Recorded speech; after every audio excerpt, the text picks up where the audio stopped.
So here's my friend Antoinette, who has come to visit from all the way from New Jersey, and she's a little bit self-conscious because she's never done this on film before. But Antoinette, what are you going to be making for us? Okay, we're making Italian Manicotti. But right now, what are you preparing? I'm opening up the cans of peeled tomatoes, because I can't mention the brand. All right. And this is my father's recipe. But the peeled tomatoes, those aren't for the Manicotti. What are they for? For sauce. We're making marinara sauce. Okay. Okay, so we make this first and we get it cooking. And then we're going to start making our pancakes for the Manicotti. And hopefully I'll have a lot of helpers helping me today. Okay, some of which are going to be 4 and 5 years old. So that should be interesting. Okay, this sounds good. Okay, so we all done? So you're opening up the cans of peeled tomato. And what are you going to do with them? Unfortunately, with the can opener, that doesn't work. Oh, be quiet. Look at this. Tilt it toward the can. Tilt the top toward the can. Tilt the top like this? I'm not doing it good, Anna. I don't know. Just stop doing that thing. Okay, so you've got fresh garlic there, and you've got cans of peeled tomatoes. Right. What are you going to do with those? After we open up the tomatoes, we put them through the processor and crush them. Okay. And then we fry the garlic in olive oil. Okay. And after the garlic is nice and golden, we throw in the tomatoes. Okay. Salt, pepper, fresh basil.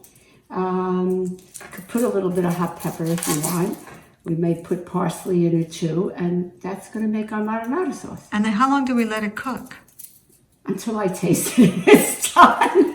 So an approximation, an hour, 2 hours? An hour and a half sometimes. So can we use the crock pot instead of a pot? No, I don't do that. Okay. Italians don't use crock pots. Okay, all right. That doesn't happen. All right. Which one? You have the sauce on the stove. What are you doing now? What's in that bowl? Getting the ingredients for the stuffing of the Manicotti, ricotta. We're going to put Parmesan cheese, shredded mozzarella, an egg, salt, pepper, and fresh parsley. So you've got 2 containers of the ricotta. But I use like 1.5. Okay. And how many eggs are you going to use?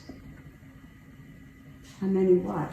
Eggs are you going to use? Oh, this only takes like 2 eggs tops. Okay. And then are you going to put that parsley in there? Yes. Do you put any garlic in the cheese? Just salt, pepper. Just salt, pepper, the ricotta, and parsley. Right. And 1 egg. Okay. 1 egg. If they're small, I put 2. But usually just 1 egg, that keeps it together. And then I just taste it. And then once you have this mix, what do you do with it? I set it on the side. And when the pancakes are done, then you fill them. I start stuffing them. But do you have to keep it in the refrigerator while you wait? Yeah, you can put it in the refrigerator. If it's going to be long before I start making the pancakes, yeah. But if I'm going to do them right away, I just leave them out. They don't go bad. Okay. They don't go bad. All right. Let's see what happens next. Now mix everything together. That's the flour, 4 cups of flour, water, and the egg. You have to get it. It has to be very liquidy, actually. You have to judge. I know exactly how to do it. Okay. Once you're done mixing, let's hold it up and see what the consistency is. Well, I'm not done. So I have to more water. More water.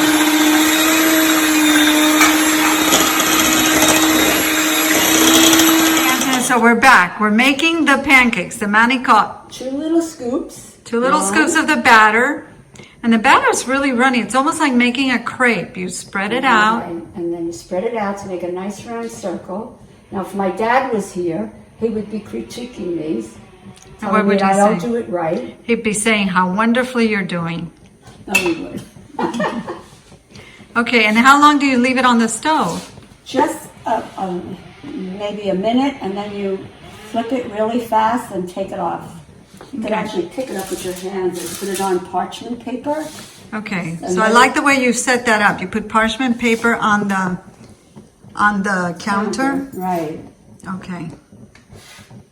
Flip it just real flip quick. it. I never really sat and timed how long I make it stay on one side. I should really do that.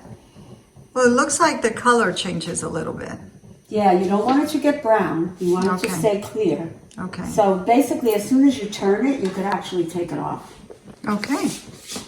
And then you put it on the parchment paper to cool, correct? Right. It has to cool before you Fill it with the cream. fill it with the stuff.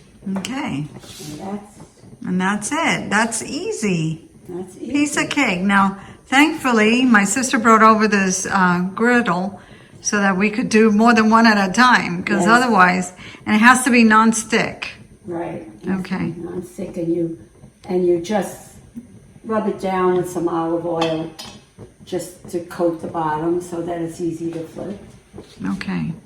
They look beautiful. Work on it. She is so handy with this thing.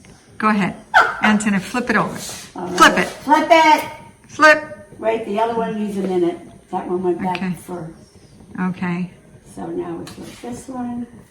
See, now if you flip it too soon, it'll... It won't stay straight and Right, flat. so that's Okay. a good thing. You saw that you have to really wait for the right... You know, once you make them, you'll know what to do. Okay. You know, everything is... Experience. Yes. So this All one right. should be good now. Yay! And the flame? 2 more. The flame is very low. Yeah, the frame is low. And this is a wolf stove that cooks very hot. Really? So she's keeping it very low. Okay, Antoinette, over and out until the next section. Here you go. So I took one of the Manicotti shells, right? Mm-hmm. And I put a tablespoon of the ricotta cheese mixture. That might be too much. You have to see. You know, you have to judge. So then I fold it and I push it back so that it gets tight. Right. And then I roll it. There you go. And then I put it in the dish. Oh my God, this is so beautiful. Work of art. Thank you.